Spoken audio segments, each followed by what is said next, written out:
ರಮ್ಯಾ 5ನೇ ತರಗತಿ ಪೋಷಕರು, ಆಶಾ ಆರ್, ಹರಿಪ್ರಿಯಾ LKG ಪೋಷಕರು, ಗೋವಿಂದ್ ನಿಹಾಳ್ TG LKG ಪೋಷಕರು, ಜಾಫರ್ ಸಫರ್ 6ನೇ ತರಗತಿ ಪೋಷಕರು. ತೃತೀಯ ಬಹುಮಾನವನ್ನು ಪಡೆದಂತಹ ನಮ್ಮೆಲ್ಲ ಆತ್ಮೀಯ ಪೋಷಕರಿಗೆ ಧನ್ಯವಾದಗಳು.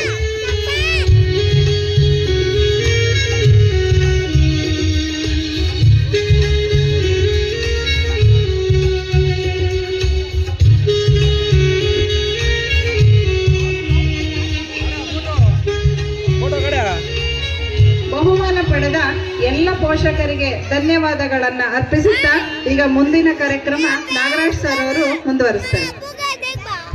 ಆತ್ಮೀಯರೇ, ನಮ್ಮ ಈ ಒಂದು ಕಾರ್ಯಕ್ರಮದ ಕೊನೆಯ ಹಂತಕ್ಕೆ ಬಂದಿದ್ದೀವಿ. ಈಗ ನಮ್ಮ ಈ ಒಂದು ಸಮಾರಂಭವನ್ನ ಕುರಿತು ನಮ್ಮ STC ಅಧ್ಯಕ್ಷರಾಗಿರ್ತಕ್ಕಂಥ ಶ್ರೀಯುತ ನಾಗರಾಜ್ ಸರ್ ಅವರು ಸಮಾರಂಭವನ್ನು ಕುರಿತು ಒಂದೆರಡು ಅವರ ಅಧ್ಯಕ್ಷೀಯ ನುಡಿಯನ್ನು ನುಡಿಬೇಕು ಅಂತ ಹೇಳ್ಬಿಟ್ಟು ಅವರಲ್ಲಿ ಕೇಳ್ಕೊಳ್ತಾ ಇದ್ದೇನೆ.